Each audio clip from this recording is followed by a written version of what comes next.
तो मैं चंद्रशेखर रावण जी को भी मैं धन्यवाद दूंगा कि वे हमारे बात को पूरे संसद में उठा रहे हैं। संसद में उठाने से पूरी दुनिया इस बात को सुन रही है, तो वे उनकी मैं भूरी भूरी प्रशंसा करता हूँ। साधुपात के पात्र हैं। मैं हम लोगों का पूरे बहुत भिक्षुओं का आशीर्वाद उनके साथ है कि वे जो है और लड़ाई आगे लड़ें। हम पूरी शक्ति के साथ उनके साथ रहेंगे। इस देश में मनुस्मृति लागू होने जा रहा है। संविधान को बदलने की जो है साजिश रची जा रही है और संविधान को बदलकर ये मनुवादी लोग जो है मनुस्मृति पुनः लागू करना चाहते हैं। दोस्तों अभी हमारी मौजूदगी बिहार के बोध गया में है, जहां पर आपको बता दूं कि जो बौद्ध बिहार है वो ब्राह्मणों से मुक्त करने के लिए, जो बौद्ध टेम्पल है उसे ब्राह्मणों से मुक्त करने के लिए लगातार भंते लोगों का यहाँ पर अनशन है। 12 फरवरी से लगातार बैठे हैं। लेकिन आपको बता दूं कि देखिए, इन लोगों की मांग को संसद भवन में आवाज उठाने का काम भीम आर्मी के चीफ और नगीना के सांसद ने किया है। आखिर चंद्रशेखर आजाद ने ऐलान किया है और यहाँ पर आने का भी उन्होंने बात किया है। इसको भंते लोग कैसे देखते हैं, बात करेंगे। क्या नाम है आपका? भंते आनंद। नित्यानंद। भंते आनंद। भंते आनंद जी, चंद्रशेखर आजाद आपके लिए संसद भवन में आप लोग के लिए आवाज को बुलंद किए हैं, कैसे देखते हैं? यहाँ पर आने की भी उन्होंने बात की है। बहुत बहुत धन्यवाद चंद्रशेखर आवाज जी, यदि हमारी आवाज़ को संसद में उठाए हैं तो इसके लिए साधुवाद के पात्र हैं और मैं उनकी भूरी भूरी प्रशंसा करता हूं। और मित्रों, एक गीत है कि मेरे अगने में तुम्हारा क्या काम है, जो है बौद्ध भिक्षु तेरे चलते बदनाम हैं, मेरे अगने में तुम्हारा क्या काम है। तुम्हारा काम मेरे अगने में कैसे हो सकता है? तुम्हारा मेरे अगने में कोई काम नहीं है। जब मुसलमान के मस्जिद का मालिक मुसलमान होगा, ईसाई के चर्च का मालिक जो है ईसाई होगा, सिख के मंदिर में सिख ही रहेगा, तो फिर बौद्ध के मंदिर में हिंदू क्यों? पूरे भारत का बहुजन समाज इस बात को, पूरे भारत का मूल निवासी इस बात को पूछ रहा है। और पूरे दुनिया के बौद्ध भिक्षुओं सुन लो, ये लोग जो है इस देश के मनुवादी जो हैं, ये विदेशी लोग, ये ब्राह्मण लोग जो है पूरे जो है स्वतंत्र पर कब्जा किया हुआ है भारत में। हम बौद्धिस्टों को भी गुलाम बनाया हुआ है। इस देश के हम मूल निवासी हैं और हम मूल निवासियों का भगवान बुद्ध हमारे मूल निवासियों में है, और उनके मंदिरों पर इनका कब्जा क्यों हो सकता है जो कि हिंदू है? ये बौद्ध नहीं है, ये हिंदू है। पूरे विश्व के बौद्ध भिक्षुओं से मैं कहना चाहता हूँ, आग्रह करना चाहता हूँ कि इस पर आप लोग जो है एक्शन लीजिए। कि जब ये बताइए, संसद में तो बहुत सारे नेता हैं, क्या वजह है कि चंद्रशेखर आजाद ने सिर्फ इकलौता ऐसा सांसद है जो आप लोग के मुद्दा को उठाने का काम किया है? तो मैं चंद्रशेखर रावण जी को भी मैं धन्यवाद दूंगा कि वे हमारे बात को पूरे संसद में उठा रहे हैं। संसद में उठाने से पूरी दुनिया इस बात को सुन रही है, तो वे उनकी मैं भूरी भूरी प्रशंसा करता हूँ। साधुपात के पात्र हैं। मैं हम लोगों का पूरे बहुत भिक्षुओं का आशीर्वाद उनके साथ है कि वे जो है और लड़ाई आगे लड़ें। हम पूरी शक्ति के साथ उनके साथ रहेंगे। और क्यों नेता नहीं सामने आ रहा है संसद भवन में, और कोई क्यों नहीं आवाज उठा रहा है? यदि बहुजन समाज के और अन्य नेता जो है नहीं साथ हमारी साथ नहीं देंगे तो आने वाले समय में वो जो है वो मिट जाएंगे, समाप्त हो जाएंगे। क्योंकि इस देश में मनुस्मृति लागू होने जा रहा है। संविधान को बदलने की जो है साजिश रची जा रही है और संविधान को बदलकर ये मनुवादी लोग जो है मनुस्मृति पुनः लागू करना चाहते हैं।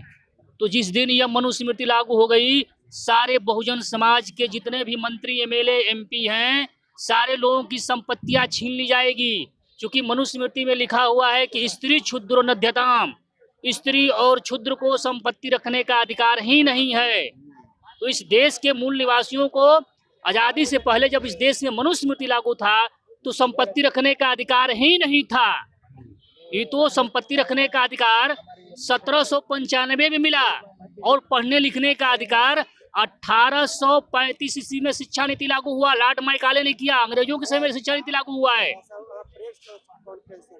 तो मित्रों ये समझ लें, ये जितने भी नेता प्रेता जो बहुजन समाज से लखपति करोड़पति बने हुए हैं, जब मनुस्मृति लागू हो जाएगी तो उनकी सारी संपत्ति को सीज कर लिया जाएगा। ये मनुवादी लोग सीज कर लेंगे, वो समाप्त हो जाएंगे। समय रहते हुए सचेत होने की जरूरत है। समय रहते हुए यदि वो सचेत नहीं हुए तो आने वाले समय में जितने भी उद्योगपति बहुजन समाज से हैं, जितने भी नेता हैं, लखपति करोड़पति बन गए, कुछ भी हो जाएं, लेकिन उनकी संपत्ति रहेगी नहीं, बचेगी नहीं। मनुष्य मृत्यु जब लागू होगा तो उनकी सारी संपत्तियों को छीन लेंगे ये लोग। पुनः जो है मनुष्य मृत्यु का संविधान लागू कर देंगे। संविधान को खत्म करने की साजिश रची जा रही है मित्रों। इसलिए आपको सावधान हो जाने की जरूरत है, नहीं तो आने वाले समय में आप बचने वाले नहीं है। जानकारी लेंगे। क्या नाम है आपका? हमारा प्रकाश नाम है। कहाँ से आप? मैं महाराष्ट्र से आया, परभणी, जगह जर्मली और भारतात परभणी से आया, साडेगाव तालुका जिला परभणी से आया है। ये ब्राह्मण के हाथ में बहुत दिन है मंदिर महाबोधि महाविहार, ते छोड़ने के पास में आया यहाँ। जब तक नहीं छोड़ता तब तक यहाँ रहे मैं। क्यों छोड़ेगा वो?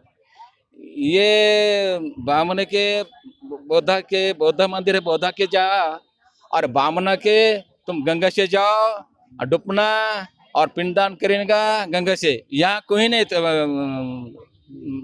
ब्राह्मणा से या बौद्ध गया मध्ये कुछ नहीं है। ये ब्राह्मणा से गंगा से जाओ, डुबकी मारो और पिंडदान करो, उधर जाओ। यहाँ नहीं रुकता बौद्ध गया से मंदिर में। हम रुकता बनते जाम के महाराष्ट्र से और सबके बनते बौद्ध से बुद्ध बनते।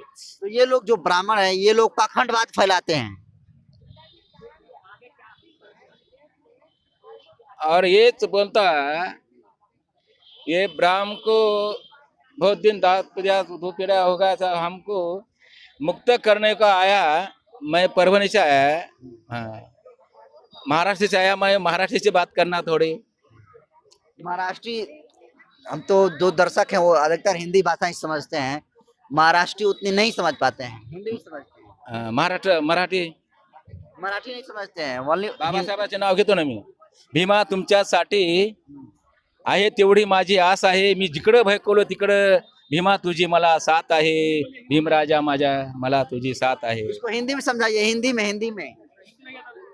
हिंदी थोड़ा कम आता भैया। हिंदी कम आता है। देखिए हिंदी कम आता है, लेकिन ये जो बयान दे रहे हैं आप समझ सकते हैं कि बिल्कुल ब्राह्मणों के यहाँ से भगाने की बात कर रहे हैं। इस जो बीटीएमसी एक्ट जो काला कानून है उसको रद्द करने की जो है मांग कर रहे हैं। बनते लोग जो है, तमाम लोग कई दिन से बैठे हुए हैं, बिना खाए पिए ही बैठे हुए हैं। आप कहाँ से आए हैं? कैमूर से आए हैं। कैमूर से। किस दिन से आए आप? हैं? कब से आए आप? हम तो आए हैं 2-3 रोज हुआ। तो क्या मांग है आप लोग? मांग तो यही है कि भाई मुसलमान का जो मस्जिद होता है उसका मालिक मुसलमान ही होता है। क्रिश्चियन है उसका मालिक क्रिश्चियन होता है। ईसाई है उसका मालिक ईसाई होता है। तो बौद्ध के मंदिर में मालिक हिंदू क्यों बैठेगा?